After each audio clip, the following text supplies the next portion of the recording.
វិធីគ្រួសារខ្ញុំសុខភាពខ្ញុំជាកិច្ចដំបូងនាងខ្ញុំអូកៃហុងជាអ្នកសម្របសម្រួលនៅក្នុងកម្មវិធីនេះអញ្ចឹងនៅក្នុងថ្ងៃនេះផងដែរគឺយើងមានប្រធានបទមួយដែលកំពុងតែផ្ទុះការចាប់អារម្មណ៍ខ្លាំងនៅលើបណ្ដាញសង្គមហើយក៏មានការព្រួយបារម្ភខ្លាំងសម្រាប់ប្រជាជនកម្ពុជារបស់យើងផងដែរដោយប្រធានបទនោះគឺជំងឺមហារីកមាត់ស្បូនយោងតាមប្រសាសន៍របស់ក្រសួងសុខាភិបាលបានលើកឡើងថាស្ត្រីដែលមានជំងឺមហារីកមាត់ស្បូនគឺមានការកើនឡើងជាលំដាប់ហើយនៅក្នុងនោះផងដែរគឺមានស្ត្រីដែលចំនួន 75% ដែលមកទទួលការព្យាបាលគឺដល់ដំណាក់កាលធ្ងន់ធ្ងរបាត់ទៅហើយអញ្ចឹងនៅក្នុងថ្ងៃនេះផងដែរខ្ញុំនឹងនាំបងប្អូនទាំងអស់គ្នាទៅជួបជាមួយនឹងអ្នកគ្រូសាស្ត្រសីពៅដែលជាអគ្គនាយិការបស់ SP Clinic និងជាវាគ្មិនរបស់យើងនៅក្នុងថ្ងៃនេះផងដែរអញ្ចឹងដើម្បីកុំឲ្យខាត់ពេលវេលាយូរយើងទៅជួបអ្នកគ្រូទាំងអស់គ្នាចាជំរាបសួរអ្នកគ្រូចាជំរាបសួរអូនចាជំរាបសួរអ្នកគ្រូអញ្ចឹងជាដំបូងហ្នឹងចង់សួរអ្នកគ្រូថាតើហេតុអីបានជាស្ត្រីរបស់យើងនៅក្នុងប្រទេសកម្ពុជារបស់យើងហ្នឹងមានការកើនឡើងទៅលើជំងឺមហារីកមាត់ស្បូនខ្លាំងណាស់គ្រូចាអរគុណច្រើនអូនតាក់ទងជាមួយនឹងជំងឺមហារីកមាត់ស្បូនដែលកើតឡើងខ្លាំងចំពោះស្ត្រីយើងអ្នកគ្រូទាញចំណាប់អារម្មណ៍សំខាន់ទី1គឺតាក់ទងជាមួយនឹងការយល់ដឹងក៏ដូចជាចំណេះដឹងរបស់ស្ត្រីយើងនឹងអត់ទាន់ទូលំទូលាយខ្លាំងជុំវិញជំងឺមហារីកមាត់ស្បូនទេហើយទី2នោះក៏នៅតែមានកត្តាខ្មាស់អៀនចូលរួមចំណែកដែលធ្វើឲ្យគាត់មិនសូវមានការស្រាវជ្រាវឬក៏មិនហ៊ានទៅពិនិត្យសុខភាពនៅក្នុងដំណាក់កាលដំបូងចាហើយក៏វាតាក់ទងជាមួយនឹងកត្តាការពារហ្នឹងវាតាក់ទងនឹងការចាក់វ៉ាក់សាំងមហារីកមាត់ស្បូនការទៅស្រាវជ្រាវសុខភាពឲ្យបានជាប្រចាំឬក៏ការការពារតាក់ទងជាមួយនឹងការប្រើប្រាស់ស្រោមអនាម័យជុំវិញការរួមភេទដែលមិនសូវសុវត្ថិភាពព្រោះទាំងអស់ហ្នឹងគឺជាមូលហេតុធំដែលធ្វើឲ្យស្ត្រីយើងងាយឆ្លងមេរោគ HPV ដែលនាំឲ្យគាត់កើតជំងឺមហារីកមាត់ស្បូនហើយអាហ្នឹងហើយពេលដែលគាត់កើតមហារីកមាត់ស្បូនហើយនៅក្នុងដំណាក់កាលដែលថាគាត់អត់បានដឹងអញ្ចឹងពេលដែលគាត់ដឹងទៅពេទ្យហ្នឹងវាឈានចូលដំណាក់កាលធ្ងន់ធ្ងរហើយដូចតែអូនលើកឡើងមិញធ្ងន់ធ្ងរហ្នឹងបានន័យថាមិនមែនទៅក្នុងដំណាក់កាលដំបូងទេ 75% នៅប្រទេសយើងគឺទៅពេទ្យមហារីកមាត់ស្បូនហ្នឹងក្នុងដំណាក់កាលធ្ងន់ធ្ងរតែម្ដងចាចាអ្នកគ្រូអញ្ចឹងដើម្បីបកត្រឡប់ទៅវិញដោយសារមានបងស្ត្រីរបស់យើងមួយចំនួនដែលគាត់មិនបានយល់ថាអ្វីទៅគឺជាមហារីកមាត់ស្បូនអ្នកគ្រូចាជំងឺមហារីកមាត់ស្បូននិយាយឲ្យស្រួលស្ដាប់ទៅគឺជាជំងឺមហារីកនៅមាត់ស្បូនឬក៏ក្នុងស្រទាប់នៃជញ្ជាំងមាត់ស្បូនដែលវាកើតឡើងដោយសារតែការប្រែប្រួលនៃកោសិកាមិនប្រក្រតីឬក៏ខុសធម្មតាហើយកោសិកាហ្នឹងវាបានរីករាលដាលនៅមាត់ស្បូននិងកន្លែងផ្សេងទៀតនៃរាងកាយរបស់យើងផងដែរចាអ្នកគ្រូអញ្ចឹងថាតើជំងឺមហារីកមាត់ស្បូនហ្នឹងកើតឡើងបែបណាដែរអ្នកគ្រូជំងឺមហារីកមាត់ស្បូនសំខាន់នោះគឺវាមានមេរោគដែលមេរោគនាំឲ្យកើតជំងឺមហារីកមាត់ស្បូនគេហៅថាមេរោគ HPV ហ្នឹងគឺជាឈ្មោះមេរោគហើយ HPV ហ្នឹងគឺជាមេរោគដែលជាប្រភេទមេរោគកាមរោគបានន័យថាវាឆ្លងតាមការរួមភេទអញ្ចឹងណាចាហើយ HPV ហ្នឹងវាមានមេរោគច្រើនប្រភេទមែនតើអញ្ចឹងដែលនាំឲ្យកើតមហារីកមាត់ស្បូនប្រភេទកាចហើយប្រភេទ slot មួយចំនួនហ្នឹងក៏វាអាចនឹងបង្ការឲ្យកើតមហារីកមាត់ស្បូនផងដែរហើយមួយទៀតក៏នៅតែចោតសំខាន់ទៅលើកត្តាការពារដដែលទេព្រោះបើសិនជាស្ត្រីយើងអត់មានកត្តាការពារឲ្យច្បាស់លាស់គឺអាមេរោគ HPV ហ្នឹងក៏គាត់កើតហើយអាកត្តាមួយចំនួនទៀតដែលមិនមែនមេរោគ HPV ហ្នឹងក៏វាអាចឆ្លងបានដែរឬក៏វាអាចប្រែប្រួលកោសិកានៅមាត់ស្បូនគាត់ហ្នឹងដោយគាត់អត់បានដឹងនៅដំណាក់កាលដំបូងអញ្ចឹងណាអូនចាអ្នកគ្រូអញ្ចឹងចង់សួរបន្តទៅអ្នកគ្រូថាតើស្ត្រីរបស់យើងគាត់អាចមានវិធីសាស្ត្រការពារបែបណាដើម្បីឲ្យជៀសឆ្ងាយពីជំងឺមហារីកមាត់ស្បូនហ្នឹងណាគ្រូចាអូនចាប់ផ្ដើមពីខ្លួនគាត់ទៅមុនស្ត្រីយើងទី1ត្រូវតែមានការយល់ដឹងអំពីផលវិបាកនៃជំងឺមហារីកមាត់ស្បូនហ្នឹងមុនតោះតែយើងដឹងអំពីផលវិបាកទើបយើងយល់អំពីការបង្ការនិងឲ្យតម្លៃទៅលើការបង្ការមិនចឹងអូនអញ្ចឹងទៅលើផលវិបាកនៃជំងឺមហារីកមាត់ស្បូនយើងដឹងហើយជំងឺមហារីកមាត់ស្បូនគឺជាជំងឺស្ងៀមស្ងាត់ហើយអាចនឹងមិនមានរោគសញ្ញាទេដូច្នេះហើយបានស្ត្រីនៅប្រទេសខ្មែរយើងច្រើនតែទៅពិនិត្យដឹងថាខ្លួនឯងកើតជំងឺមហារីកមាត់ស្បូននោះគឺធ្ងន់ធ្ងរហើយ 75% ធ្ងន់ធ្ងរហើយបានន័យថាក្នុងចំណោមស្ត្រី10នាក់ 7-8នាក់ទៅពេទ្យហ្នឹងគឺឃើញមហារីកមាត់ស្បូនហ្នឹងសឹងតែហួសពេលទៅហើយដោយសារតែយើងអត់បានយល់ដឹងអំពីផលវិបាកនិងរោគសញ្ញានៃជំងឺមហារីកមាត់ស្បូនអញ្ចឹងមហារីកមាត់ស្បូនជាជំងឺមួយដែលមិនមានរោគសញ្ញាទេគឺវាស្ងៀមស្ងាត់លុះត្រាដល់ដំណាក់កាលធ្ងន់ធ្ងរទើបយើងដឹងអញ្ចឹងអ្វីដែលបង្ការបានគឺវាតាក់ទងជាមួយនឹងការឆែកសុខភាពការពិនិត្យសុខភាពឲ្យបានជាប្រចាំដែលស្ត្រីយើងយ៉ាងហោចណាស់ក៏6ខែទៅពិនិត្យសុខភាពម្ដងទាំងពិនិត្យសុខភាពមាត់ស្បូនទាំងពិនិត្យសុខភាពដើម្បីស្រាវជ្រាវរកមើលកោសិកាប្រែប្រួលនៅមាត់ស្បូនដែលគេធ្វើតាមរយៈ Pap smear ឬក៏ធ្វើគេហៅថា VIA ចាហើយមួយទៀតគឺគាត់អាចរកមើលវត្តមានមេរោគ HPV នឹងបានផងដែរហើយបន្ទាប់ពីគាត់ស្រាវជ្រាវជាប្រចាំហើយ ការចាក់វ៉ាក់សាំងនៅតែជាកត្តាល្អក្បិតតែថាអូចាក់វ៉ាក់សាំងមិនអាចការពារស្ត្រីពីជំងឺមហារីកមាត់ស្បូនបាន 100% ទេព្រោះដោយសារតែវ៉ាក់សាំងហ្នឹងគឺបង្ការទៅលើមេរោគ HPV ហើយមិនមែនថាចាក់ទៅគឺបង្ការគ្រប់មេរោគ HPV ទាំងអស់ទេតែក៏នៅតែមានប្រសិទ្ធភាពខ្ពស់ខ្លាំងដែរហើយក្រៅពីការចាក់វ៉ាក់សាំងស្ត្រីអាចបង្ការបើសិនជាគាត់នៅក្នុងក្រុមដែលប្រឈមមុខខ្ពស់នឹងជំងឺ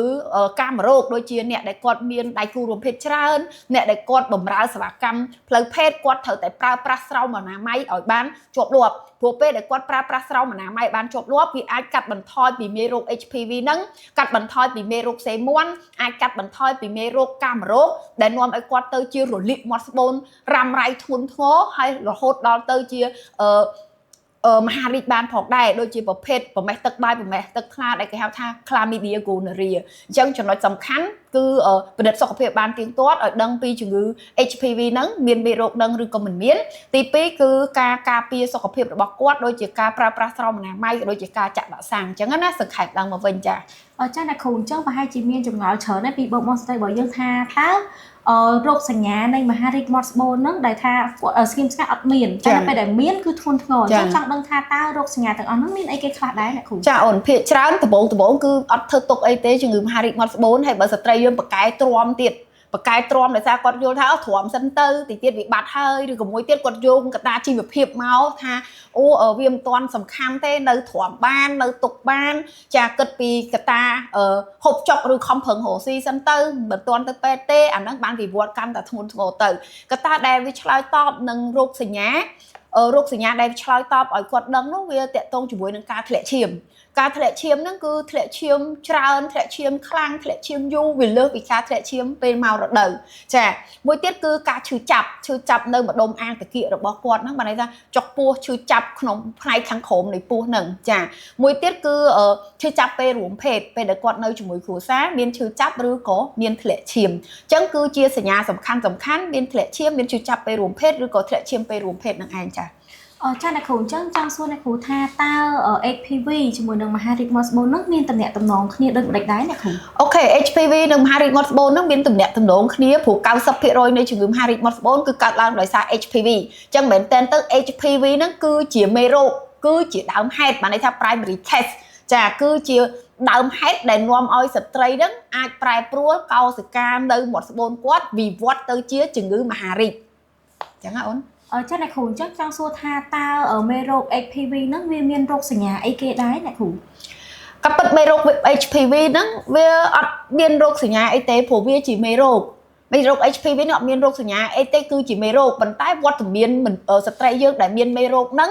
ចាវាទៅជាអត់មានរោគសញ្ញានៅក្នុងដំណាក់កាលដំបូងហើយដល់ពេលវាវិវត្តកាន់តែធ្ងន់ធ្ងរទៅដែលមានមេរោគប្រភេទកាចដូចជា16 18ដែលនាំឲ្យមហារីកមាត់ស្បូនហើយមេរោគខ្លះក៏វិវត្តទៅជាជំងឺសេមាន់ដូចជាដុសសាច់ដុសអីផ្សេងនៅនឹងទ្វារមាសរបស់គាត់ហើយដល់ពេលវិវត្តកាន់តែធ្ងន់ធ្ងរដែលវិវត្តតាមពីការប្រែប្រួលកោសិការហូតទៅមហារីកមាត់ស្បូនកម្រិតទី1កម្រិតទី2អីវិវត្តធ្ងន់ធ្ងរទៅគាត់ក៏ចាប់ដើមចេញរោគសញ្ញាដោយដែលអូនសួរខាងលើថាមានធ្លាក់ឈាមមានឈឺចាប់ពេលរួមភេទមាន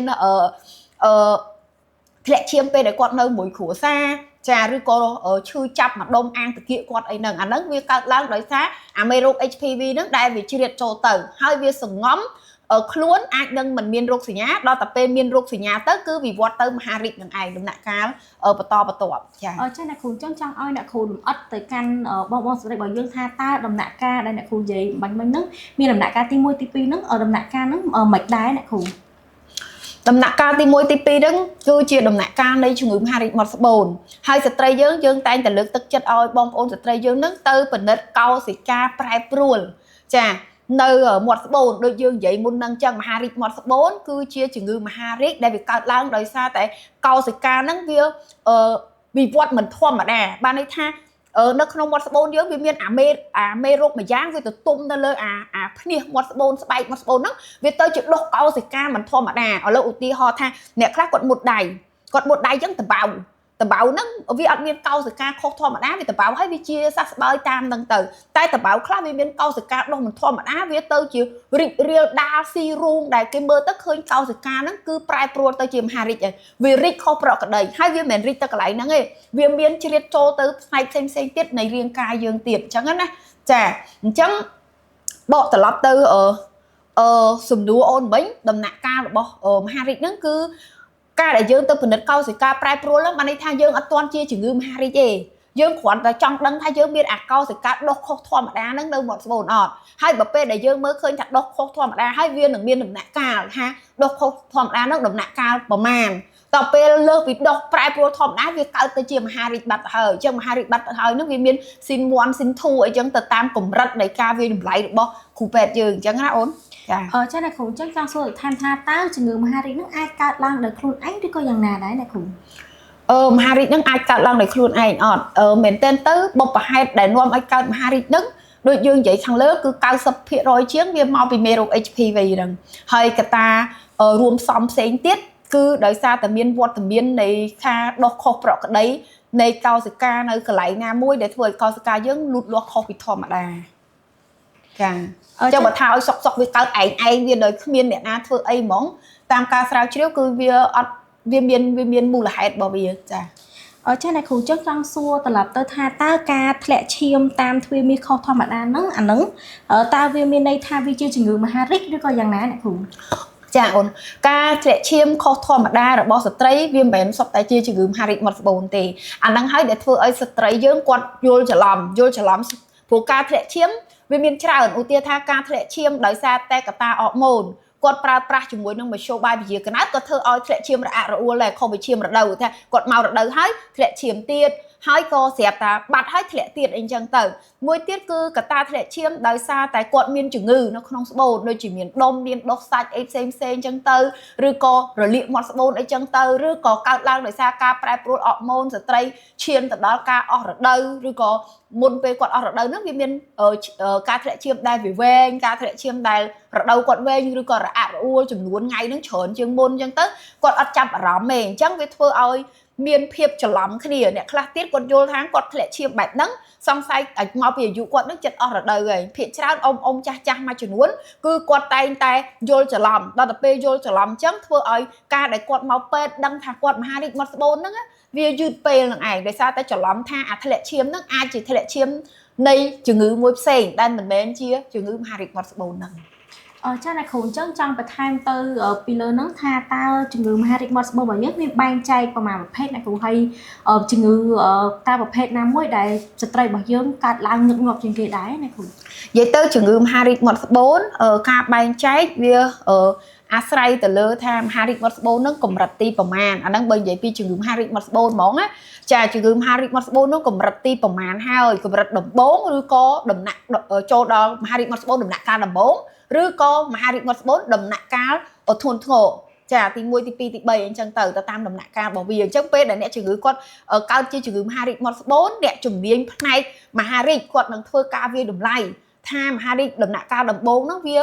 ខូចខាតដល់ស្រទាប់ណាមួយដែលកោសិការីករាលដាលខុសប្រក្រតីហ្នឹងវាទៅដល់ស្រទាប់ទីប្រមាណហើយដល់តែពេលដំណាក់កាលទី3អាកោសិកាខុសប្រក្រតីមិនមែននៅមាត់ស្បូនទេវាចូលទៅដល់សួតវាចូលទៅដល់លុកលុយពេញសារពាង្គកាយយើងហ្មងព្រោះអាហ្នឹងវារីកលឿនណាស់បានធ្វើឲ្យអ្នកជំងឺឆាប់ស្លាប់ព្រោះកាលណាតែរីករាលដាលដល់សារជាងប្រព័ន្ធឡាំហ្វាទិកឬក៏ប្រព័ន្ធសរសៃឈាមប្រព័ន្ធសួតប្រព័ន្ធអីហ្នឹងគឺមុខងារទាំងអស់ហ្នឹងវាលែងធ្វើការហើយកោសិកាហ្នឹងវាទៅបំផ្លាញអញ្ចឹងវាធ្វើឲ្យជំងឺអ្នកជំងឺមានការឈឺចាប់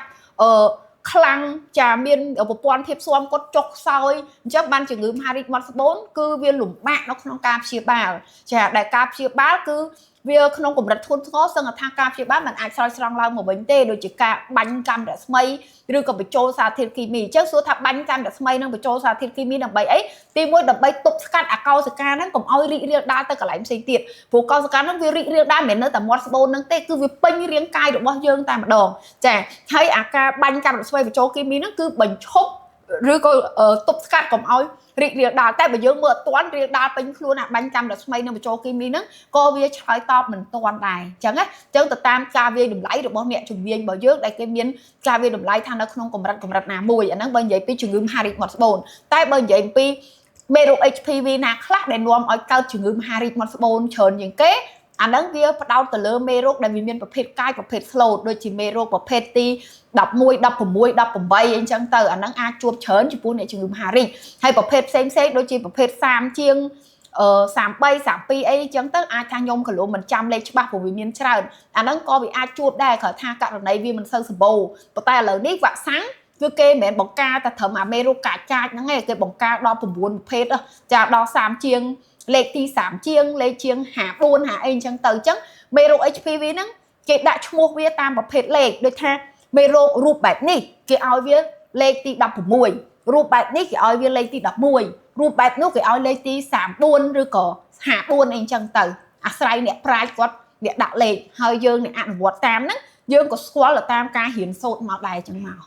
ចាអ្នកគ្រូអញ្ចឹងបើតាមស្ដាប់អ្នកគ្រូទៅជំងឺមហារីកមាត់ស្បូនហ្នឹងពិតជាការសាហាវមែនអ្នកគ្រូធ្វើទៅថាដូចព្រីករាលដាលដល់តាមក្នុងខ្លួនយើងអញ្ចឹងប៉ុន្តែនៅមានស្ត្រីមួយចំនួនដែលគាត់អត់ដឹងថាតើ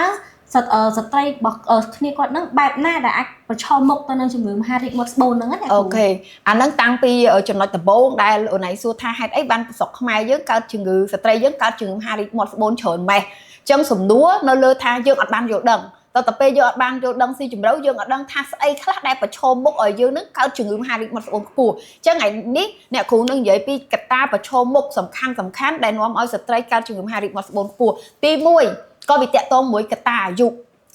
នោះបានន័យថាបើសិនជាស្ត្រីយើងប្រឡូកក្នុងការរួមភេទមុនអាយុ20ឆ្នាំកោសិកាមាត់ស្បូនយើងនៅខ្ចីអញ្ចឹងងើងាយឆ្លងអាមេរោគ HPV នឹងខ្ពស់មែនទែនចាទី2វាតាក់ទងជាមួយនឹងកត្តាដែលគាត់ធ្លាប់កើតជំងឺសុខភាពរ៉ាំរ៉ៃឧទាហរណ៍ថាគាត់ធ្លាប់អាលៀកមាត់ស្បូនរ៉ាំរ៉ៃគាត់ធ្លាប់ធ្លាក់សររ៉ាំរ៉ៃហើយកត្តាមួយទៀតគឺតាក់ទងជាមួយនឹងការដែលមានដៃគូរួមភេទច្រើនហើយមិនបានប្រើប្រាស់មធ្យោបាយការពារដូចជាស្រោមអនាម័យអីជាប់លាប់អញ្ចឹងវាងាយក្នុងការឆ្លងមេរោគហ្នឹងមកជាមួយហើយកត្តាមួយទៀតក៏តាក់ទងជាមួយនឹងការប្រើប្រាស់ថ្នាំឬក៏ការជក់បារីអីផ្សេងវាធ្វើឲ្យមានហានិភ័យដែរហើយក៏តាក់ទងជាមួយនឹងកត្តាដំណពូជបានន័យថាបើសិនជាមានម្ដាយអីផ្សេងដែលគាត់កើតជំងឺមហារីកមាត់ស្បូនហ្នឹងស្ត្រីក៏អាចងាយប្រឈមមុខដែរហើយចំណុចមួយទៀតគឺអ្នកដែលគាត់ប្រើប្រាស់ថ្នាំប្រភេទ steroid ច្រើនពេក steroid ហ្នឹងប្រភេទថ្នាំស្រឡាក់ឬក៏ថ្នាំដែលមានសារធាតុដែលគេច្រើនតែផ្សព្វផ្សាយថាថ្នាំជា100មុខនិយាយទៅឈឺអីក៏ជាដែរអានឹងយើងនិយាយស្រួលឲ្យបងប្អូនយើងស្ដាប់ស្រួលស្ដាប់អាហ្នឹងវាមានអាចមានសារធាតុ steroid គេសារធាតុទាំងអស់ហ្នឹងគឺវាវាយលុកប្រព័ន្ធភាពស៊ាំយើងអញ្ចឹងកាលណាតែប្រព័ន្ធភាពស៊ាំរាងកាយរបស់ស្ត្រីយើងចុះខ្សោយអាកត្តាប្រឈមមុខនឹងនាំឲ្យចូលអាមេរោគកាមរោគឬក៏មេរោគ HPV ហ្នឹងក៏ខ្ពស់ដែរចាអ្នកគ្រូអញ្ចឹងមិនបានចាប់អារម្មណ៍ទៅលើអ្នកគ្រូលើកឡើងពីកត្តាអាយុអញ្ចឹងចង់ដឹងថាតើស្ត្រីរបស់យើងអាយុចាប់ពីចន្លោះម៉ានទៅចាស់ចន្លោះម៉ានដែលគួរតែចាប់ដើមមកស្វែងរកកោសិកាមហារីកមាត់ស្បូនណាអ្នកគ្រូអូខេល្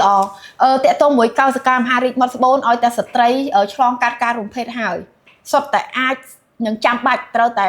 ស្រាវជ្រាវកោសិកាមហារីកមាត់ស្បូនតាមរយៈការធ្វើផាប់ស្មៀចាការត្បាល់យកកោសិកាទៅវិភាគមើលថាមានកោសិកាណាមួយដែលវាលោតខុសកំពុងតែប្រែប្រួលមិនធម្មតាអត់ចាមួយទៀតគេ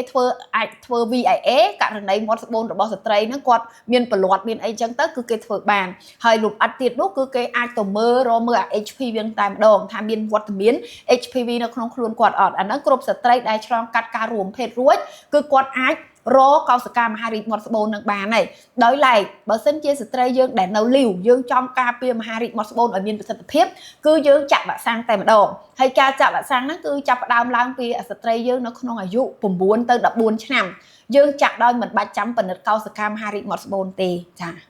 ចាអ្នកគ្រូអញ្ចឹងស្ត្រីដែលចាប់ពីចន្លោះអាយុលើនឹងចាប់ពី10មិញអ្នកគ្រូភាសាថាពី9ទៅ14ឆ្នាំអញ្ចឹងស្ត្រីចាប់ពីអាយុ15ឆ្នាំគាត់គួរតែចាក់វ៉ាក់សាំងប្រភេទណាដែរអូខេអ្នកគ្រូសូមបន្ថែមតិចមិញ9ទៅ14ឆ្នាំហ្នឹងបើគាត់នៅលីវអត់ទាន់ឆ្លងកាត់ការរួមភេទគាត់ចាក់វ៉ាក់សាំងហ្នឹងគឺចាក់បានតែ2ចាក់តែ2ដងហើយព្រោះដូសវ៉ាក់សាំងយើងចាក់3ដងណាតែបើស្ត្រីដែលអូនលើកឡើងមកថាគាត់15ឆ្នាំតែគាត់អត់ទាន់ឆ្លងកាត់ការរំភេទអីទេគាត់នៅលីវក៏គាត់អាចចាក់បានដោយមិនពិនិត្យកោសិកាមហារីកមាត់ស្បូនដែរនិយាយមែនតើអ្នកនៅលីវដែលមិនឆ្លងកាត់ការរួមភេទគឺចាក់វ៉ាក់សាំងដោយមិនបាច់ចាំពិនិត្យទេ យើងអត់តែនាំឲ្យគាត់ទៅពិនិត្យស្រាវជ្រាវទេតែស្ត្រីដែលគាត់ឆ្លងកាត់ការរួមភេទឆ្លងកាត់ការមានដៃគូប្រឡូកនៅក្នុងសកម្មភាពរួមភេទហើយគឺដាច់ខាតត្រូវតែពិនិត្យកោសិកានឹងមុនពេលដែលគាត់ទៅចាក់វ៉ាក់សាំងចាអ្នកគ្រូអញ្ចឹងខ្ញុំមានចម្ងល់មួយទៀតដែរពីខ្ញុំតហ្មងថាតើចោះស្ត្រីដែលគាត់ថាស្ត្រីដែលមានជំងឺមហារីកមាត់ស្បូនហ្នឹងណាពេលដែលគាត់មានជំងឺហ្នឹងតើគាត់អាចចាក់វ៉ាក់សាំងបានអត់អ្នកគ្រូអូបើសិនជាគាត់មានស្រាវជ្រាវទៅឃើញមានជំងឺមហារីកមាត់ស្បូនណាអញ្ចឹងបើស្រាវជ្រាវឃើញមានជំងឺមហារីកមាត់ស្បូនហើយគឺត្រូវតែព្យាបាលមុនហើយអត់ទាន់ទៅចាក់វ៉ាក់សាំងមុនទេព្រោះយើងកំពុងមានផ្ទុកអាមេរោគ HPV ឬក៏មេរោគដែលធ្វើឲ្យកោសិកាមាត់ស្បូនយើងនឹងមានបំរែបំរួលវិវត្តមិនធម្មតាហើយអញ្ចឹងយើងទៅប្រែប្រួលកុំឲ្យយើងទៅព្យាបាលកុំឲ្យវាប្រែប្រួលទៅកាន់តែខ្លាំងទៀតដើម្បីទប់ស្កាត់ការរីករាលដាលនៃកន្លែងផ្សេងៗទៅសារពាង្គកាយគាត់ដូចអ្នកគ្រូលើកឡើងមុនហ្នឹងអញ្ចឹងគាត់ត្រូវទៅព្យាបាលតាមរយៈនៅក្នុងកម្រិតដំបូងក៏ប្រែប្រួលអញ្ចឹងគេស្អំគេស្អំក្តៅឬក៏ស្អំត្រជាក់ទៅដើម្បីសម្លាប់មេរោគនៅមាត់ស្បូនរបស់គាត់ហ្នឹងតែបើសិនជាករណីថាគាត់ជាសះស្បើយហើយគាត់ព្យាបាលហើយអីហើយពិនិត្យទៅលែងមានឃើញការប្រែប្រួលហើយគាត់ចាក់វ៉ាក់សាំងបានហើយចាអ្នកគ្រូអញ្ចឹងថាតើស្ត្រីដែលគាត់មានជំងឺមហារីកមាត់ស្បូនហ្នឹងតើអាចព្យាបាលដាច់អត់អ្នកគ្រូជាដាច់ដែរអត់និយាយទៅការដែលព្យាបាលជំងឺមហារីកមាត់ស្បូនវាចាត់ចូលជាជំងឺកាមរោគដ៏កាចសាហាវមួយហើយអញ្ចឹងការព្យាបាលវាមិនមែនថាគាត់ព្យាបាលហើយជាពីមហារីកមាត់ស្បូនលែងកើតទៀតទេគ្រាន់តែថាការព្យាបាលគឺបំបត្តិនៅរោគសញ្ញាកុំឲ្យគាត់វិវត្តពីដំណាក់កាលមួយទៅដំណាក់កាលមួយតែសួរថាបើគាត់ជាសះស្បើយហើយគាត់នឹងអាចកើតជំងឺមហារីកមាត់ស្បូនទៀតទេគាត់នៅតែអាចកើតអញ្ចឹងទោះជាយើងចាក់វ៉ាក់សាំង HPV ហ្នឹងក៏មិនប្រកាសថាចាក់ហើយហ្នឹងគឺ 100% អត់កើតមហារីកមាត់ស្បូនដែរដូចអ្នកគ្រូនិយាយអញ្ចឹងយើងចាក់ទី1វាចាក់បានប្រភេទនៃមេរោគដែលកាចសាហាវបានមួយផ្នែកធំទេតែអាផ្នែកផ្សេងទៀតក៏វានៅមានដែរមិនអញ្ចឹងហើយមួយទៀតក៏វ៉ាក់សាំងហ្នឹងមិនអាចការពារបាន 100% ដែរគ្រាន់តែយើងចាក់វាការពារបានសឹងថាច្រើនមែនតើហើយភាគរយបន្តិចបន្តួចដែលវាកើតវានៅតែអាចកើតបានទេចាអរគុណច្រើនអ្នកគ្រូអញ្ចឹងមុនហ្នឹងអ្នកគ្រូបានបកស្រាយជាច្រើនទៅលើបញ្ហាមហារីកមាត់ស្បូន HPV តើស្ត្រីបែបណាខ្លះគូព្យាបាលអញ្ចឹងអ្នកគ្រូអញ្ចឹងឥឡូវហ្នឹងគឺខ្ញុំចង់ផ្ដោតសង្កត់ធ្ងន់ទៅលើស្ត្រីដែលគាត់មានបញ្ហាមហារីកមាត់ស្បូននឹងហើយតើនៅពេលដែលគាត់នៅជាមួយគ្រួសាររបស់គាត់តើអាចឆ្លងដល់គ្រួសាររបស់គាត់ដែរអ្នកគ្រូបានន័យថាគាត់មានជំងឺមហារីកមាត់ស្បូននឹងហើយបើសិនជាស្ត្រីកំពុងមានជំងឺមហារីកមាត់ស្បូនយើងដឹងហើយជំងឺមហារីកមាត់ស្បូនវាកើតឡើងដោយមេរោគ HPV និងមានមេរោគដទៃផ្សេងទៀតសន្តា HPV ហ្នឹងវាច្រើនជាងគេហើយ 90% ជាងហើយអញ្ចឹងបើសិនជាគ្រួសារគាត់បានរួមភេទម្លងពេលគាត់កំពុងមានជំងឺមហារីកមាត់ស្បូនហ្នឹងវានឹងអាចឆ្លងមេរោគ HPV ហ្នឹងទៅកាន់ដៃគូរបស់គាត់ឬក៏គ្រួសាររបស់គាត់បើគាត់មិនបានការពារតែបើសិនជាបុរសហ្នឹងបានចាក់វ៉ាក់សាំងការពារមេរោគ HPV ហ្នឹងក៏គាត់អត់បានឆ្លងដែរហើយបើប្រព័ន្ធភាពស៊ាំគាត់ខ្លាំងទៀតមេរោគនោះវាមានដែរតែវាចូលអត់ចុះក្នុងខ្លួនគាត់អញ្ចឹងអញ្ចឹងគាត់មិនមែនទៅដូចថាគាត់រួមភេទម្លងពេលកើតមហារីកហ្នឹងទៅកើតមហារីកភ្លាមឯរួមភេទថ្ងៃហ្នឹងទៅកើតមហារីកភ្លាមនៅថ្ងៃស្អែកទៅកាន់ដៃគូគាត់ទេមែនទេប៉ុន្តែវាអាចឆ្លងចូលនៅមេរោគបង្កហើយមេរោគបង្កនឹងទៀតវាអាចនឹងមានប្រព័ន្ធការពារទៅវាវិវត្តទៅមុខអត់កើតទេព្រោះឆ្លងទៅវាមិនមែនកើតជំងឺភ្លាមទេគឺវាសង្ងំនៅក្នុងការបង្ករហូតឲ្យកោសិកាក្នុងខ្លួនគាត់ពីធម្មតាទៅខុសប្រក្រតីទៅជាលិចកោសិកាមិនធម្មតាអញ្ចឹងទៅតែបើសិនជាមានករណីប្រព័ន្ធភាពស៊ាំគាត់ខ្លាំងមានអីការពារវាជ្រៀតចូលអត់បានវាបង្កអត់កើតទេអញ្ចឹងណាអូនចាអ្នកគ្រូអញ្ចឹងចោះបើសិនជាគាត់កើតមហារីកមាត់ស្បូនហើយចោះអ្នកដែលមើលថែគាត់ដូចជាបងប្អូនកូនរបស់គាត់មើលថែគាត់នឹងតើអាចឆ្លងអត់អ្នកគ្រូព្រោះមេរោគ HPV ទី1វាឆ្លងតាមការរួមភេទទី2វាឆ្លងតាមការប៉ះពាល់គេហៅថា skin to skin បានន័យថាស្បែកដែលដាច់រលាត់ហ្នឹងប៉ះជាមួយឈាមឬក៏សរីរាង្គនានាដែលមានផ្ទុកអាមេរោគ HPV ហ្នឹងគាត់នឹងឆ្លងហើយអញ្ចឹងការដែលថែទាំអ្នកជំងឺមហារីកមាត់ស្បូនគឺយើងនៅតែការពារខ្លួនឲ្យបានខ្ពស់ឲ្យបានខ្ពស់ដើម្បីការពារកុំឲ្យវាឆ្លៀតចូលនៅអាមេរោគហ្នឹងចូលខ្លួនយើងតែមិនមែនថាមេរោគហ្នឹងឆ្លងចូលតាមរបៀបដូចមេរោគយើងCOVID ដែលយើងត្រូវការពារខ្លួនខ្លាំងតាមផ្លូវដង្ហើមអីទេព្រោះនេះយើងញ៉ាំចុកអីជាមួយអ្នកជំងឺគឺបានធម្មតា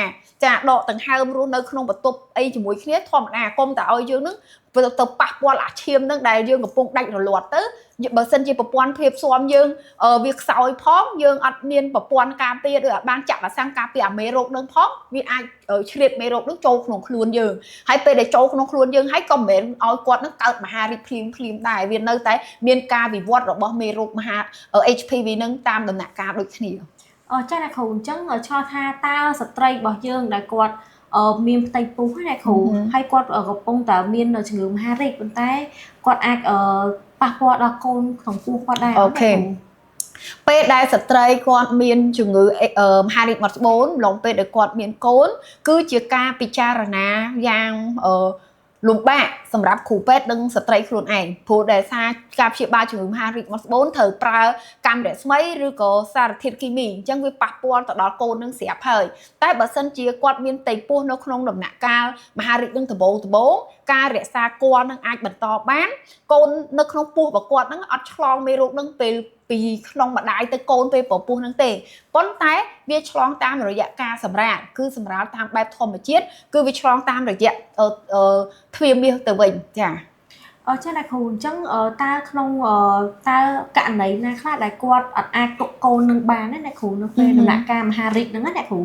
ចាដោយសារតែអ្នកគ្រូមិនមែនអ្នកជំនាញមហារីកអញ្ចឹងកន្លែងហ្នឹងប្រហែលជាអាចឆ្លើយបានខ្លះថាវាទៅលើការពិចារណាថាកម្រិតនៃសុខភាពម្ដាយនឹងធ្ងន់ធ្ងរប៉ុណ្ណាព្រោះឧទាហរណ៍ថាគាត់មហារីកដល់ដំណាក់កាលទី3ហើយយើងត្រូវសម្រេចចិត្តនៅក្នុងការព្យាបាលដោយវះកាត់ព្យាបាលដោយថា chemotherapy បញ្ចូលសារធាតុគីមីឬក៏បាញ់កាំរស្មីពេលនោះគឺជាការសម្រេចចិត្តមិនអាចទុកកូនបានហើយព្រោះដោយសារការព្យាបាលនោះគឺវាធ្វើឲ្យអូតូម៉ាទិកគឺកូននឹងវាប៉ះពាល់ទៅហើយអញ្ចឹងណាអូនដូចជាកាត់ស្បូនចោលហើយនឹងមានកន្លែងណាត្រូវឲ្យកូនរស់នៅបានទៀតអញ្ចឹងមែនតើទៅគឺដំណាក់កាលដែលយើងផ្ដោតទៅលើម្ដាយលែងបានផ្ដោតទៅលើកូនហើយតែបើខ្ញុំអត់ដឹងថាអ្នកជំនាញផ្នែកមហារីកគាត់គិតមិនវិញទេអាហ្នឹងវាជាការសម្រេចចិត្តមួយយ៉ាងលំបាកតែយើងគ្រាន់ដឹងថាបើដំណាក់កាលដំបូងវានៅការពារបានកូននឹងចិត្តគ្រប់ខែគេនឹងរក្សាទុកឬក៏គេអាចសម្រេចចិត្តធ្វើម៉េចដើម្បីឲ្យសេលតាំងម្ដាយសេលទាំងកូនផងដែរអញ្ចឹងណាអូនចាអ្នកគ្រូអញ្ចឹងខ្ញុំអាចឆ្លើយមួយទៀតបានទេអ្នកគ្រូថាតើបើសិនជាស្ត្រីជាភរិយានឹងគាត់កំពុងតែផ្ទុកនៅជំងឺមហារីកមាត់ស្បូននឹងហើយចង់តែគាត់ក្នុងនាមជាស្វាមីនឹងតើគាត់អាចមានវិធីសាស្ត្របង្ការបែបណាដើម្បីកុំឲ្យខ្លួនគាត់ឆ្លងដែរណាគ្រូឆ្លងទៅកាន់គ្រួសារហ៎ឆ្លងទៅកាន់គាត់ជាស្វាមីនឹងណាគ្រូអញ្ចឹងពេលដែលគាត់នៅជាមួយគ្រួសារគឺធ្វើម៉េចឲ្យការរួមភេទរបស់គាត់នឹងវាមានសុវត្ថិភាពខ្ពស់ដូចជាការប្រើប្រាស់ស្រោមរំលងពេលដែលគាត់រួមភេទហ្នឹងអាហ្នឹងវាអាចកាត់បន្ថយការចម្លងមេរោគ HPV នឹងបានហើយអូនចាអ្នកគ្រូអញ្ចឹងចង់បន្ថែមចេះអ្នកគ្រូថាតើមេរោគ HPV ហ្នឹងវាច្រើនដឹងហើយថាឬក៏មហារីកមាត់ស្បូនហ្នឹងកើតពីស្ត្រីចឹងបរោះគាត់ជាអ្នកគាត់មានរួមចំណែកនៅក្នុងការធ្វើឲ្យស្ត្រីហ្នឹងកើតជំងឺមហារីកមាត់ស្បូនហ្នឹងអត់កើតហ្នឹងហើយចុះយើងនិយាយទៅដល់ដំបូងគេមិនមហារីកមាត់ស្បូនកើតពីការឆ្លងតាមការរួមភេទហើយឆ្លងតាមការរួមភេទហ្នឹងជួនអីស្ត្រីហ្នឹងគ្នាអត់មានអីហងហើយទៅរួមភេទជាមួយនឹងបរោះហើយដល់ពេលបងប្អូនបរោះហ្នឹងពាំអាមេរោគ HPV មកឲ្យគាត់ហ្នឹងគាត់មិនឆ្លងឲ្យគាត់ស្ត្រីហ្នឹងមិនវិវត្តទៅអាចទៅកើតមហារីកមាត់ស្បូនហើយបរោះដែលមាន HPV ហ្នឹងគាត់អាចកើតមហារីកបានដែរដូចជាមហារីកលឹងមហារីកពងស្វាចាសុំទោសគឺមហារីកលឹងឬក៏មហារីករុនគូតអីចឹងទៅបើសិនជាគាត់មានការរួមភេទតាមគូតអីចឹងណាអូនចាអ្នកគ្រូអញ្ចឹងចង់ថាឆ្ងល់ថាតើបរោះណាភាគច្រើនគាត់អត់ដែរចាប់អារម្មណ៍ទៅលើពីសុខភាពរបស់គាត់នៅតំបន់ពិសេសហ្នឹងឯងអញ្ចឹងឆ្ងល់ថាគាត់បីនឹងអាចដឹងខ្លួនគាត់ទៅថាគាត់ខាងខ្លួនគាត់នឹងជាអ្នកប្រភពដែលបង្កមេរោគ HPV ហ្នឹងទៅឲ្យខាងស្ត្រីអាហ្នឹងទៅគាត់ទៅឆែកសុខភាពនឹងឯងព្រោះបរោះក៏ដោយស្ត្រីក៏ដោយគឺតាក់ទងជំងឺកាមរោគមិនថាតែ HPV ទេមេរោគផ្សេងក៏វាអាចនឹងមិនមានរោគសញ្ញាភាគច្រើនហើយបរោះគឺមិនមានរោគសញ្ញាជាងស្ត្រីតែម្ដងអញ្ចឹងដើម្បីដឹងថាខ្លួនឯងមានជំងឺកាមរោគអត់មិនថាមេរោគ HPV មិនថាសេមាន់មិនថាប្រមេះទឹកបាយប្រមេះទឹកថ្លាឬក៏មេរោគអេដមេរោគស្វាយមេរោគថ្លើមបេមេរោគថ្លើមសេគឺបរោះត្រូវតែទៅពិនិត្យសុខភាពហើយការពិនិត្យសុខភាពហ្នឹងពិនិត្យនៅតំបន់ប្រដាប់បន្តពូជរបស់គាត់គេអាចយកយកទៅពិនិត្យវិភាគអីចឹងទៅគេអាចបូមឈាមដើម្បីដឹងថាមានមេរោគទាំងអស់ហ្នឹងនៅក្នុងខ្លួនគាត់ដែរអត់អញ្ចឹងគាត់អាចមើលតាមរយៈវាតម្លៃរាងកាយខាងក្រៅដឹងថានរណាម្នាក់មានមេរោគអីយើងមិនដឹងគ្រូពេទ្យក៏មិនអាចទៅឆ្លោះមើលដឹងដែរតើតែយើងយកគេហៅថាសារធាតុទាំងអស់ហ្នឹងសរីរាង្គមានឈាមមានអីហ្នឹងឬក៏ទឹកកាមទឹករំអិលចេញពីប្រដាប់បន្តពូជរបស់គាត់ហ្នឹងយកទៅវិភាគមើលទៅដឹងថាក្នុងខ្លួនគាត់ហ្នឹងមានរោគអីគេខ្លះចាអ្នកគ្រូអញ្ចឹង តែពេលច្រើនបរិះរបស់យើងគាត់អត់មានថាក្នុងករណីហ្នឹងគឺបរិះអត់មានរោគសញ្ញាទេប៉ុន្តែវាអាចជាមានកត្តាអ្វីខ្លះដែលធ្វើឲ្យបរិះរបស់យើងដឹងថាគាត់មានអាការៈហ្នឹងណាអ្នកគ្រូដូចមានសញ្ញាអ្វីដែលលេចចេញមកខាងក្រៅឲ្យគាត់ចាប់អារម្មណ៍បានអត់អ្នកគ្រូអូខេបើតកតងមួយជំងឺកាមរោគបរិះអាចមានរោគសញ្ញាលុះត្រាតែគាត់មានដូចជាអញ្ចឹងដូចជាមានការបង្ករោគនៅលើប្រដាប់ភេទរបស់គាត់មានហូរខ្ទុះពេលគាត់ជូរនោមឈឺនោមឈួលនោមមានឈាមចាមានធំក្លិនឬក៏មានរលាកនៅប្រដាប់ភេទរបស់គាត់មានតបៅមានពងបែកអីផ្សេងអញ្ចឹងទៅអញ្ចឹងបានគាត់ដឹងថាខ្លួនគាត់ឈឺប៉ុន្តែភិកច្រើនមើលទៅលើបងបរិះយើងគាត់ប៉ុនទ្រាំណាគ្រូពេលខ្លះគាត់មានរោគសញ្ញាអស់ហ្នឹងរហូតដល់ខ្លាចទៅជាដំបៅខ្លាំងទៅគាត់សម្រាប់ទៅមកពេទ្យអញ្ចឹងតើអាហ្នឹងវាជាកត្តាហានិភ័យមួយអត់សម្រាប់បងបរិះដែលគាត់អត់ឲ្យហាត់ប៉ុនទ្រាំហើយប៉ុន្តែគាត់បានទៅរួមភេទជាមួយដៃគូរបស់គាត់អីអញ្ចឹងណាគ្រូចាកត្តាហានិភ័យបើសិនជាគាត់មានដៃគូរួមភេទច្រើនគឺវាចម្លងនឹងឯងអូនឥឡូវឧទាហរណ៍គាត់មានមេរោគនឹងគាត់អត់បានដឹងទេតែគាត់មានក៏មានរោគសញ្ញាដែរហើយគាត់អត់ច្បាស់ខ្លួនគាត់ថារោគសញ្ញាហ្នឹងជាអីទេគាត់ចេះតែបន្ថយទៅចេះទៅខលខូចមួយដៃគូខាងក្រៅ1 2 3អញ្ចឹងទៅដល់តែពេលហើយគាត់បើសិនជាគាត់មានមេរោគហ្នឹងគឺទៅចម្លងដល់បងប្អូនស្ត្រីយើង1 2 3ហ្នឹងទៅហើយបើសិនជាគាត់មានគ្រួសារក៏វាអាចឆ្លងទៅកាន់គ្រួសារគាត់ដែរអាហ្នឹងមួយរឿងអារឿងមួយទៀតគាត់អត់ខ្វល់ថាខ្លួនឯងមានឬមិនមានអីទេគាត់ទៅរួមភេទជាមួយដៃគូខាងក្រៅម្ដងម្កាល1 2 3អញ្ចឹងទៅគាត់ឆ្លងអាមេរោគពីដៃគូរបស់គាត់1 2 3ហ្នឹងមកសង្ងំនៅក្នុងខ្លួនគាត់សិនដល់ពេលសង្ងំនៅក្នុងខ្លួនគាត់សិនគាត់អ្នកផ្ទុកណាគាត់ផ្ទុកមានរោគសញ្ញាឬមិនមានរោគសញ្ញាគាត់អត់ដឹងទេពេលខ្លះមានមេរោគក្នុងខ្លួនហ្នឹងតែអត់មានរោគសញ្ញាតែពេលទៅនៅជាមួយគ្រួសាររបស់គាត់គឺចម្លងអាគាត់ផ្ទុកហ្នឹងទៅគ្រួសារគាត់ទាំងអស់អញ្ចឹងបានថាបុរសទាំងអស់គ្នាគាត់អត់បាច់ចាំដល់តែមានរោគសញ្ញាទេឲ្យតែគាត់មានអារម្មណ៍ថាខ្លួនឯងមិនសុវត្ថិភាពដូចជាបានរួមភេទដោយមិនបានប្រើប្រាស់ស្រោមមួយដៃគូប្លែកមុខឬក៏ធ្លាយស្រោមអីផ្សេងចោះអាហ្នឹងខ្ញុំសូមទូលំទូលាយបន្តិចជាការចែករំលែកតែគាត់ត្រូវតែប្រកាសចិត្តថាអាហ្នឹងគឺវាអាចឆ្លងមេរោគហើយឆ្លងតាមរយៈការប្រព្រឹត្តខុសហ្នឹងហើយអញ្ចឹងគាត់គួរតែទៅមើលអត់រងចាំដល់វាចេញទេព្រោះវាអាចមាននៅក្នុងខ្លួនគាត់បើវាមិនចេញក៏ក្នុងខ្លួនគាត់នឹងអាចចម្លងទៅភរិយាគាត់ឬក៏ដៃគូគាត់ម្នាក់ទៀតដែរចា៎អ្នកគ្រូអញ្ចឹងដោយសារតែមួយរយៈថ្មីហ្នឹងសារក្រសួងសុខាភិបាលរបស់យើងបានលើកឡើងអំពីហានិភ័យនៃជំងឺមហារីកមកស្បូតទៅកាន់ស្ត្រីអញ្ចឹងចង់ឲ្យអ្នកគ្រូណែនាំបន្តិចបានទេថាតើក្នុងនាមយើងជាបរិះហ្នឹងដែលយើងមានរូបចំណែកនៅក្នុងការធ្វើឲ្យស្ត្រីហ្នឹងកើតជំងឺមហារីកមកស្បូតហ្នឹងតើយើងខ្លួនឯងហ្នឹងជាបរិះហ្នឹងយើងអាចមានវិធីសាស្ត្រអ្វីដើម្បីបង្ការខ្លួនឯងកុំឲ្យឆ្លងអាជំងឺហ្នឹងទៅកាន់ដៃគូរបស់យើងណាអ្នកគ្រូចាការពិតស្ត្រីគឺជាមនុស្សដែលងាយឆ្លងជាងបរិះទី1ដោយសារប្រព័ន្ធភាពស៊ាំរបស់ស្ត្រីខ្សោយចាហើយមួយទៀតដោយសារតែប្រដាប់បន្តពូជស្ត្រីខ្លីចាការលាងសម្អាតទៅវាពិបាកជាងបុរសហើយមួយទៀតបុរសគាត់ងាយចម្លងមកឲ្យស្ត្រីលឿនមែនតែនបើសិនជាស្ត្រីគាត់មិនមានដៃគូបានន័យថាអ្នកនៅលីវហ្មងអត់មានដៃគូអត់ឆ្លងកាត់ការរួមភេទគាត់មិនងាយកើតជំងឺកាសមរោគទេលុះត្រាតែគាត់មានដៃគូមានគ្រួសារទៅពីកើតជំងឺកាមរោគដោយសារវាឆ្លងគ្នាហើយឆ្លងពីណាមិនឆ្លងពីដៃគូហ្នឹងអញ្ចឹងបងបរិះត្រូវដឹងថាខ្លួនឯងគឺជាប្រភពដ៏សំខាន់មួយដែលអាចនាំចម្លងមិនមែនតែកត្តាខាងក្រៅឯងវាអាចកត្តាសុខភាពយើងខាងក្នុងចាដែលសុខភាពយើងខ្សោយយើងអត់បានអនាម័យអត់បានលាងសម្អាតអីក៏វាមានបាក់តេរីមានអីមុំនេះឆ្លងទៅគ្រួសារដែរអញ្ចឹងដើម្បីជួយកាត់បន្ថយឲ្យសុខភាព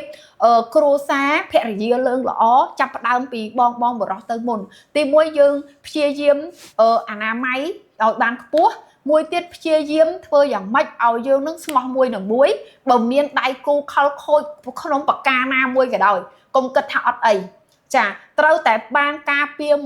100% ដើម្បីអាយុជីវិតរបស់យើងអាយុជីវិតភរិយាយើងនិងគ្រួសារយើងផងដែរព្រោះជំងឺទាំងអស់ហ្នឹងមិនថាកាមរោគឬក៏មហារីកនឹងក៏ដោយតែកើតហើយសួរថាគ្រួសារយើងវារុងរឿងសុភមង្គលទេតែមានជំងឺហើយអត់អាចមានរុងរឿងសុភមង្គលទេមិនចឹងអញ្ចឹងគាត់ត្រូវបង្ការខ្លួនឯងតាមរយៈការពារពេលរួមភេទប្រើប្រាស់ស្រោមឲ្យបានត្រឹមត្រូវបើខលខូចហើយបើស្មោះត្រង់នឹងគ្រួសារបុរសដែលល្អបំផុតលើលោកហ្មងគឺស្មោះមួយនឹងមួយមិនព្រួយឆ្លងអេដដូចគេនិយាយចឹងចាអញ្ចឹងស្មោះមួយនឹងមួយឲ្យការពារឲ្យមានសុវត្ថិភាព 100% បើខលខូច ទី2បើដឹងថាខ្លួនឯងខូចហើយត្រូវសម្លាប់មេរោគក្នុងខ្លួននឹងចោលទៅតាមរយៈការស្រាវជ្រាវឲ្យច្បាស់ឲ្យដឹងថាខ្លួនឯងឈឺអីព្រោះពេលដែលយើងស្រាវជ្រាវហើយដូចសូម្បីតែមេរោគអេដក៏ដោយពេលដែលគាត់ដឹងថាខ្លួនគាត់អាចចម្លងគឺគេមានថ្នាំសម្រាប់មេរោគនឹងភ្លាមកាមរោគនឹងដូចគ្នាបើដឹងថាខ្លួនឯងប្រព្រឹត្តខុសបែកស្រោមឬក៏រួមភេទមួយអ្នកផ្លែកបោកអត់បានប្រើស្រោមមកពេទ្យទៅពេទ្យមានវិធីសាស្ត្រនៅក្នុងការសម្លាប់មេរោគក្នុងខ្លួនគាត់កុំឲ្យឆ្លងទៅដៃគូគាត់ម្នាក់ទៀតឬក៏ភរិយារបស់គាត់ចាអ្នកគ្រូអញ្ចឹងបើតែភាគច្រើនណាបងបរោះរបស់យើងគាត់តែងតែមានភាគច្រើនខ្មាស់អៀនជាស្ត្រីអញ្ចឹងតើគាត់អាចមានវិធីសាស្ត្រអីឬក៏អ្នកគ្រូអាចមានវិធីសាស្ត្រអីក្នុងការបញ្យល់ឬក៏ណែនាំពួកគាត់ដើម្បីបញ្ជៀសពីភាពខ្មាស់អៀនហ្នឹងណាអ្នកគ្រូអូខេ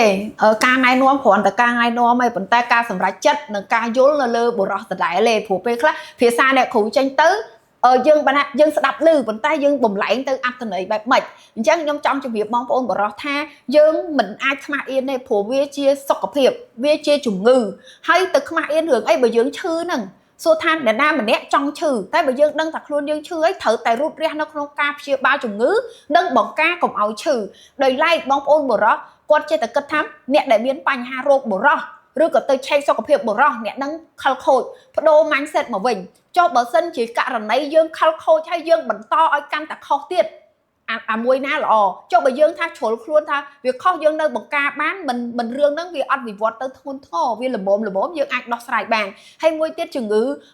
សុខភាពបុរសមិនមែនតែបុរសខលខូចទេបុរសធម្មតាក៏មានប្រព័ន្ធគេហៅប្រព័ន្ធបន្តពូជផ្លូវភេទដែលមានបញ្ហាឬក៏មានជំងឺវិបត្តិផ្លូវភេទខ្សោយផ្លូវភេទបង្ការសុខភាពមកស្រាវជ្រាវដើម្បីចាក់វ៉ាក់សាំងស្រាវជ្រាវដើម្បីសុខភាពខ្លួនឯងកុំឲ្យឆ្លងទៅកូនអញ្ចឹងមិនមែនបុរសមកពេទ្យទាំងអស់សិតតែបុរសនឹងខលខូចទេទៅឲ្យតម្លៃក៏ដូចជាមានមោទនភាពនឹងបុរសដែលហ៊ានសម្រេចចិត្តនៅក្នុងការមកពេទ្យបង្ការទាំងខ្លួនឯងបង្ការតាំងកុំឲ្យចម្លងទៅគ្រួសារព្រោះមែនតើដូចខ្ញុំនិយាយចឹងស្ត្រីឆ្លងមេរោគទាំងអស់ហ្នឹងបើគាត់នៅលីវហ្មងគាត់មានតែឆ្លងអ្នកណាបើគាត់មានអ្នកណាមកពាក់ព័ន្ធមួយគាត់ដើម្បីចម្លងហ្នឹងព្រោះការមានតែការរួមភេទគឺទៅវាមានការឆ្លងអាហ្នឹងបើនិយាយពីជំងឺកាមរោគយើងនិយាយពីជំងឺធ្ងន់ធ្ងរដែលឆ្លងតាមការរួមភេទចាចាអ្នកគ្រូអញ្ចឹងដោយសារបច្ចុប្បន្នហ្នឹងភាគច្រើនស្ត្រីរបស់យើងឬក៏បងប្អូនរបស់យើងគាត់តែងតែយល់ថាវ៉ាក់សាំងការពារមហារីកមកស្បូនហ្នឹងចាក់តែស្ត្រីឯងអត់បានដឹងថាបុរសក៏ត្រូវតែចាក់វ៉ាក់សាំងដែរអញ្ចឹងអ្នកគ្រូអាចប្រាប់គាត់បានទេថាអត្ថប្រយោជន៍អីគេដែលបុរសត្រូវតែមកចាក់វ៉ាក់សាំងការពារមហារីកមកស្បូននឹងដែរការពិតបើសិនជាបុរសបានចាក់វ៉ាក់សាំងការពារមហារីកមកស្បូនល្អជាងស្ត្រីទៀតព្រោះដើម្បីគាត់ការពារខ្លួនឯងហើយកុំឲ្យឆ្លងមេរោគហើយតែគាត់អត់ឆ្លងមួយប្រពន្ធគាត់ក៏អត់ឆ្លងដែរព្រោះភរិយាដែលស្មោះត្រង់នឹងស្វាមីមានតែស្វាមីមួយហ្នឹងបើស្វាមីអត់បានចម្លងឲ្យផងមានមេរោគមកពីណាឆ្លងចាអាហ្នឹងយើងនិយាយឲ្យស្រួលស្ដាប់ថាផ្លូវតែមួយណាចាតែបើសិនជាករណីថាបុរសគាត់ការពារអាមេរោគ HPV ហ្នឹងគាត់មានការគាត់ចាក់វ៉ាក់សាំងការពារបានសឹង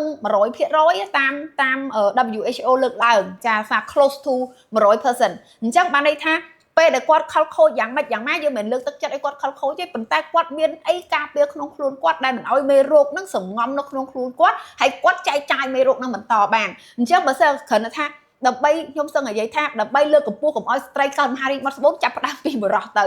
ចាខ្ញុំអត់ដឹងថានិយាយនឹងខុសមិនខុសទេប៉ុន្តែការវិភាគរបស់ខ្ញុំព្រោះបើសិនជាបុរសទាំងអស់គ្នាដឹងតែខ្លួនឯងមានជំងឺនឹងអត់ខ្លួនឯងបានការពារជំងឺនឹងអត់អ្នកណាអ្នកបានទៅចែកចាយទៀតបើបុរសសិតតែបានការពារគ្រប់គ្រាន់ហ្នឹងស្ត្រីយើងមិនហិតតែល្អអញ្ចឹងមិនបាច់បង្ការតែស្ត្រីអីបង្ការបុរសជួយទាំងបុរសហើយជួយទាំងស្ត្រីប៉ុន្តែក៏មិនលើកទឹកចិត្តបុរសទៅខលខូចដែរតែបើសិនជាបុរសអត់បានបង្ការបើគាត់ខលខូច5នាក់គាត់មានមេរោគហ្នឹងគាត់ចែកបានទាំង5មែនអត់ចាចាអ្នកគ្រូអញ្ចឹងកត្តាដែលធ្វើឲ្យស្ត្រីរបស់យើងការជំងឺមហារីកដែលខ្ពស់ខ្លាំងហ្នឹងពាក់កណ្ដាលគឺជាបញ្ហារបស់បុរសយើងហើយតែពីច្រើនគាត់បានយល់ដឹងឯអ្នកគ្រូគាត់តែងតែគិតថាមហារីកមកស្បូនហ្នឹងមកពីស្ត្រីខ្លួនឯងជាជំងឺរបស់គាត់ខ្លួនឯងដែលគាត់បានដឹងថាតាមពាក់កណ្ដាលឬក៏ពាក់កណ្ដាលគឺមកពីគាត់ជាបុរសដែរដោយសារវាឆ្លងតាមការរូបភេទអញ្ចឹងណាគ្រូអញ្ចឹងចង់សួរអ្នកគ្រូថាចាស់ស្ត្រីរបស់យើងដែលគាត់អត់មិនថាស្ត្រីមិនថាបរិសុទ្ធដែលគាត់អត់ទាន់មានជំងឺនឹងទេតើគាត់អាចគួរទៅឆែកសុខភាពប្រហែលដងនៅក្នុងមួយឆ្នាំជាពិសេសអ្នកដែលផ្លិចច្រើនជាងគេគឺបរិសុទ្ធនឹងតែម្ដងចា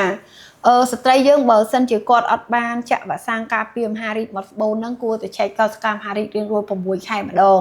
តែបើសិនជាគាត់បានចាក់ហើយគាត់អាចឆែកមួយឆ្នាំម្ដង3ឆ្នាំម្ដង5ឆ្នាំម្ដងអីចឹងទៅអាហ្នឹងយើងផ្ដោតទៅលើអាកោសិកាមហារីកមកស្បូននេះណាទោះជាគាត់ចាក់វ៉ាក់សាំងក៏គាត់ត្រូវទៅឆែកដែរបន្តឆែកដែរគាត់ថាវារង្វើលអញ្ចឹងណាចាំបរោះអ្នកគ្រូបរោះក៏ដូចគ្នាដែរការឆែកសុខភាពរបស់បរិសុទ្ធគឺត្រូវតែធ្វើទៀងទាត់រៀងរាល់មួយឆ្នាំម្ដងដូចចាអ្នកគ្រូអញ្ចឹងសូមចូលដល់សំណួរចុងក្រោយនៃកម្មវិធីរបស់យើងក្នុងសប្តាហ៍ហ្នឹងអញ្ចឹងចង់សួរអ្នកគ្រូថាតើអ្នកគ្រូអាចប្រាប់ពីវិធីក្នុងការស្រាវជ្រាវនិងបង្ការទៅលើបញ្ហាទាំងអស់ហ្នឹងបានទេអ្នកគ្រូចាមិញកម្មវិធីយើងផ្ដោតទៅលើមហារីកមាត់ស្បូនអញ្ចឹងសំណួរដែលអូនចង់សួរគឺស្រាវជ្រាវដើម្បីដឹងអំពីជំងឺហ្នឹងហើយក៏បង្ការកុំឲ្យកើតជំងឺមហារីកមាត់ស្បូននឹងដែរអញ្ចឹងការស្រាវជ្រាវវាផ្ដោតទៅលើការឆែកសុខភាពនឹងឯងអញ្ចឹងទាំងបុរសទាំងស្ត្រីដូចនិយាយគ្នាមកច្រើនហើយបុរសគឺជាប្រភពយ៉ាងសំខាន់ដែលនាំឲ្យស្ត្រីកើតជំងឺមហារីកមាត់ស្បូននឹងដូចគ្នាអញ្ចឹងការស្រាវជ្រាវគឺត្រូវធ្វើឡើងទាំងបុរសទាំងស្ត្រីហើយមែនទែនទៅការស្រាវជ្រាវគឺ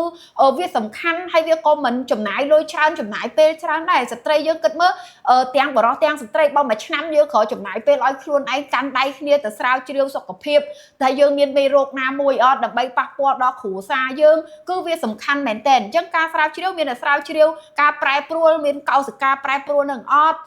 មានអាមេរោគ HPV នឹងអត់មានមេរោគកាមរោគអត់ចាមានជំងឺផ្សេងនៅក្នុងខ្លួនយើងសុខភាពមាត់ស្បូនប្រព័ន្ធបន្តពូជយើងនឹងយ៉ាងម៉េចដែរគឺការស្រាវជ្រាវមកកញ្ចប់ហ្នឹងស្ត្រីបរោះគឺគ្រប់ជ្រុងជ្រោយអស់ហើយមិនបាច់លំបាកទេចាមិនបាច់លំបាកទេហើយមែនទែនទៅបច្ចេកទេសសុខាភិបាលលើជឿនលឿនណាទាំងវិស័យសាធារណៈនិងវិស័យឯកជនគ្រាន់តែយើងទៅប្រាប់ថាខ្ញុំចង់ស្រាវជ្រាវមួយចប់ដើម្បីដឹងថាខ្ញុំមានវិបត្តិអីគេខ្លះទៅលើប្រព័ន្ធបន្តពូជផ្លូវភេទមានជំងឺឆ្លងអីគេខ្លះអាចវិវត្តទៅមហារីកអត់គឺគេមើលឲ្យឡើងស្រួលតែម្ដងអាហ្នឹងតាក់ទងនឹងការស្រាវជ្រាវហើយទាំងបរិសុទ្ធទាំងស្ត្រីមានដូចគ្នាអញ្ចឹងណាអូនណាហើយតាក់ទងជាមួយនឹងវិធីនៅក្នុងការបង្ការអ្នកគ្រូបាននិយាយច្រើនហើយវិធីនៅក្នុងបង្ការមានច្រើនមានទាំងការចាក់វ៉ាក់សាំងមានទាំងការការពារខ្លួនកុំមានដៃគូរួមភេទច្រើនប្រើប្រាស់ស្រោមអនាម័យឲ្យបានល្អចាតាក់ទងជាមួយនឹងសុខភាពយើងឲ្យរឹងមាំគឺអ្នកគ្រូនិយាយច្រើនហើយប៉ុន្តែអ្វីមួយដែលធ្វើឲ្យមានប្រសិទ្ធភាពហ្នឹងគឺចាក់វ៉ាក់សាំងព្រោះយើងដឹងហើយថាចាក់វ៉ាក់សាំងគឺទប់មេរោគមកជុំយើងជួបយើងក៏វាមិនឆ្លងដែរអញ្ចឹងការចាក់វ៉ាក់សាំងគឺល្អបំផុតទាំងបរិសុទ្ធទាំងស្ត្រីដើម្បីបង្ការមេរោគ HPV បង្ការចង្កោមរោគសញ្ញានៃមេរោគ HPV ដូចជាជំងឺសេមាន់អីផ្សេងដែលឥឡូវហ្នឹងក៏សម្បូរដែរបើយើងនិយាយពីមហារីកយើងផ្ដោតទៅលើមហារីកតែយើងភ្លេចអាជំងឺកាមរោគអាសេមាន់នេះកំពុងវាយលុកខ្លាំងណាស់ដែរជំងឺសេមាន់ហ្នឹងអញ្ចឹងបងប្អូនទាំងអស់គ្នាស្រាវជ្រាវឲ្យច្បាស់ថាខ្លួនឯងសុខភាពល្អអត់បើសិនល្អហើយបន្តឲ្យល្អទៀតទៅបើអត់ល្អមើលឃើញទៅមានមេរោគដំណាក់កាលព្យាបាលបានល្អបើដំណាក់កាលឈានដល់មហារីកដំបូងក៏ព្យាបាលទាន់ពេលវេលាមិនទៅធ្ងន់ធ្ងរដោយក្រសួងយើងលើកឡើងថា 75% មកពេទ្យគឺជំងឺមហារីកដំណាក់កាលធ្ងន់ធ្ងរចា៎អញ្ចឹងការស្រាវជ្រាវរួមជាមួយការចាក់វ៉ាក់សាំងគឺសំខាន់បំផុតនៅក្នុងការចូលរួមចំណែកទាំងអស់គ្នានៅក្នុងការកាត់បន្ថយជំងឺមហារីកមាត់ស្បូននៅប្រទេសកម្ពុជាយើងអញ្ចឹងប្រទេសយើងសុខភាពយើងគឺចាប់ផ្ដើមចេញពីយើងទាំងអស់គ្នាចាអ្នកគ្រូមានតែប៉ុណ្្នឹងអូនចាអញ្ចឹងអរគុណច្រើនអ្នកគ្រូដែលអ្នកគ្រូបានចំណាយពេលវេលាដ៏មានតម្លៃនិងការចែករំលែកនៅបទពិសោធន៍ជាច្រើននិងបញ្ហាជាច្រើនជុំវិញទៅលើជំងឺមហារីកមាត់ស្បូនអញ្ចឹងនៅក្នុងថ្ងៃនេះនៅក្នុងកម្មវិធីគ្រួសារខ្ញុំសុខភាពខ្ញុំក៏សូមអរគុណអ្នកគ្រូសម្រាប់ការចំណាយពេលវេលាដ៏មានតម្លៃចូលក្នុងកម្មវិធីរបស់យើងនៅក្នុងសប្តាហ៍នេះផងដែរចាអរគុណច្រើនអ្នកគ្រូអរគុណអូនអរគុណបន្ថែមពីនេះសម្រាប់បងប្អូនដែលចង់ពិនិត្យស្រាវជ្រាវលើជំងឺមហារីកជំងឺកាមរោគនិងវិបត្តិផ្លូវភេទបរិសុទ្ធស្ត្រីនាងខ្ញុំសូមរំលឹកលើកញ្ចប់សេវាកម្ម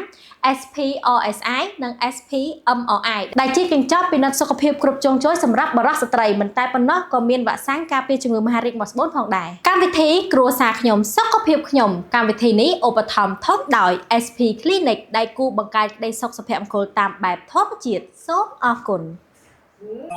SP Clinic ដៃគូបង្កើតក្តីសុខសុភមង្គលបែបធម្មជាតិ Mother of Natural Fertility Care